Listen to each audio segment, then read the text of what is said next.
आज मैं आपको एक ऐसी ही टैक्सी की कहानी सुनाऊंगा जिसकी नंबर प्लेट थी BHL 1978। ये कहानी है लालच, हत्या और 45 साल तक चले एक इंतजार की। ये बात है 1978 की एक बारिश वाली रात की। कोलकाता की मशहूर पार्क स्ट्रीट पर एक पुरानी काली एम्बेसडर टैक्सी खड़ी थी। उसका ड्राइवर लगभग 50 साल का समीर अपनी बेटी की शादी की चिंता में डूबा हुआ था। कमाई कम थी और खर्चे ज्यादा। तभी टैक्सी की खिड़की पर एक दस्तक हुई। 22 साल की एक खूबसूरत लड़की सुजाता खड़ी थी। उसने कहा, भैया हावड़ा स्टेशन जाओगे? समीर ने हां में सिर हिलाया। सुजाता के पास बस एक सूटकेस और एक छोटा बॉक्स था।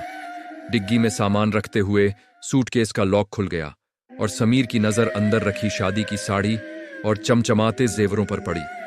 उसके मन में लालच का एक बीज पनपने लगा। टैक्सी हावड़ा ब्रिज की ओर बढ़ रही थी। सुजाता थकान के कारण सो चुकी थी। समीर बार बार शीशे में उन जेवरों की चमक देख रहा था। उसके दिमाग में एक जंग छिड़ गई थी। इतने जेवर, मेरी सारी परेशानियां खत्म हो जाएंगी। कौन देख रहा है इस अंधेरी रात में? उसने गाड़ी रोकने का नाटक करते हुए कहा, बहन लगता है टायर पंक्चर हो गया है। सुजाता नींद से जागी, पर मेरी ट्रेन है, जल्दी करिए। समीर ने उसे तसल्ली दी, मैं पास से मदद लेकर आता हूं। लेकिन समीर मदद लेने नहीं गया।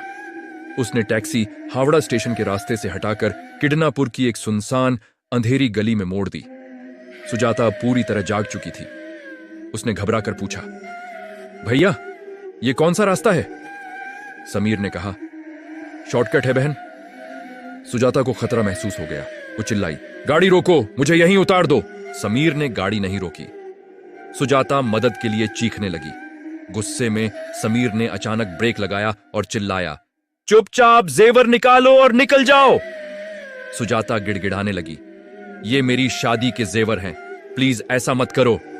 दोनों के बीच हाथापाई हुई और एक झटके में सुजाता का सिर टैक्सी के दरवाजे से जोर से टकराया। इसके बाद सिर्फ खामोशी थी। समीर ने घबराकर उसे हिलाया, सुजाता उठो। मैं मजाक कर रहा था, पर सुजाता नहीं उठी। कोलकाता की सड़कों पर दौड़ती काली पीली टैक्सियां सिर्फ गाड़ियां नहीं, बल्कि इस शहर की धड़कन है।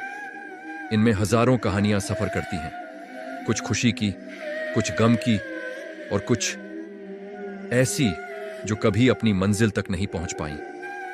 आज मैं आपको एक ऐसी ही टैक्सी की कहानी। सुबह होने से ठीक पहले कांपते हुए हाथों से समीर ने सुजाता के बेजान शरीर को हुगली नदी के अंधेरे पानी में फेंक दिया। जेवरों का बॉक्स उसने अपने पास रख लिया था। वो रोते हुए बोला, माफ कर दो सुजाता, मुझे पैसों की बहुत जरूरत थी। उस रात जब उसने अपनी पत्नी को फोन किया तो उसे पता चला कि पैसों का इंतजाम न कर पाने की वजह से उसकी बेटी की शादी टूट गई है। जेवरों को देखते हुए उसने खुद से कहा, अब सब इंतजाम हो जाएगा। 1 महीना बीत गया। समीर ने अपनी बेटी की शादी एक अच्छे घर में तय कर दी, लेकिन उसकी टैक्सी में अब अजीब घटनाएं होने लगी थीं। कभी खाली पिछली सीट पर उसे आईने में सुजाता बैठी दिखती, तो कभी रेडियो अपने आप बजने लगता। एक दिन रेडियो पर रविंद्र संगीत बज उठा, छिने गए मोर, यानी मुझसे छीन लिया गया। समीर डर गया। आईने में उसे फिर सुजाता की परछाई दिखी, जो पूछ रही थी, भैया हावड़ा स्टेशन आ गया? समीर ने चीख कर पीछे देखा, पर वहां कोई नहीं था। शादी की रात समीर ने सुजाता के चुराए हुए कुछ जेवर अपनी बेटी को तोहफे में दिए। जैसे ही उसकी बेटी ने हार पहना, उसे लगा जैसे कोई उसका गला घोंट रहा है। हार इतना भारी हो गया कि वो बेहोश हो गई। जब समीर ने आईने में देखा तो उसे सुजाता की छवि दिखाई दी, जो कह रही थी, चोर, हत्यारे, तुमने मेरी शादी छीन ली, मैं तुम्हारी बेटी की भी नहीं होने दूंगी। उस रात के बाद समीर की जिंदगी जहन्नुम बन गई। टैक्सी अब उसके काबू में नहीं थी। वो अपने आप चलने लगती, ब्रेक फेल हो जाते। हर रात टैक्सी उसे खुद ब खुद हावड़ा ब्रिज पर उसी जगह ले जाती जहां से उसने सुजाता को नदी में फेंका था। समीर पागल सा हो गया था। वो चीखता, मुझे माफ कर दो सुजाता, मैंने तुम्हारे जेवर वापस कर दिए। पर टैक्सी से सिर्फ एक आवाज आती, जेवर मिल जाएंगे पर मेरी जिंदगी, मेरे सपने। एक रात उसी ब्रिज पर दहशत और अपराध बोध के कारण समीर ने भी नदी में कूदकर अपनी जान दे दी। साल गुजरते गए और वो टैक्सी कबाड़ में पड़ी रही। कहानी वर्तमान में आती है, साल 2023।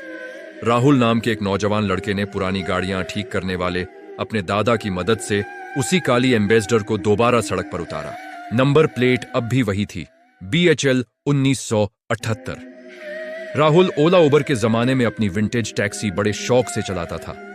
एक दिन उसके दादा ने उसे चेताया, बेटा, इस टैक्सी को रात में मत चलाना, खासकर पार्क स्ट्रीट से हावड़ा के रूट पर।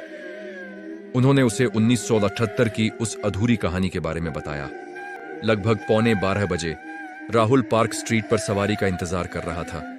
तभी उसे एक लड़की दिखाई दी, सफेद साड़ी, लाल बॉर्डर, हाथ में एक सूटकेस। उसने पूछा, भैया हावड़ा स्टेशन जाओगे? राहुल को अपने दादा की बातें याद आईं, पर उसने लड़की को बिठा लिया। आईने में उसे लड़की का चेहरा जाना पहचाना लगा। जैसे ही टैक्सी हावड़ा ब्रिज पर पहुंची, गाड़ी अपने आप रुक गई। लड़की ने कहा, मुझे यहीं उतार दीजिए। राहुल हैरान था, पर यहां तो। उसने मुड़कर पीछे देखा, सीट खाली थी। सीट पर सिर्फ एक पुरानी शादी की साड़ी रखी थी। तभी एक धीमी आवाज आई, शुक्रिया, आज किसी ने मुझे मेरी मंजिल तक पहुंचाया। अगली सुबह सूरज की पहली किरण के साथ राहुल को सड़क के किनारे एक पुराना संदूक मिला। उसके अंदर वही जेवर थे और एक तस्वीर, जिसमें सुजाता अपने मंगेतर के साथ मुस्कुरा रही थी। राहुल ने फौरन पुलिस को फोन किया। 45 साल बाद सुजाता मुखर्जी का केस सुलझ गया। उसके परिवार को आखिरकार न्याय मिला। कोलकाता के रिकॉर्ड से एक गुमशुदा लड़की का नाम हट गया।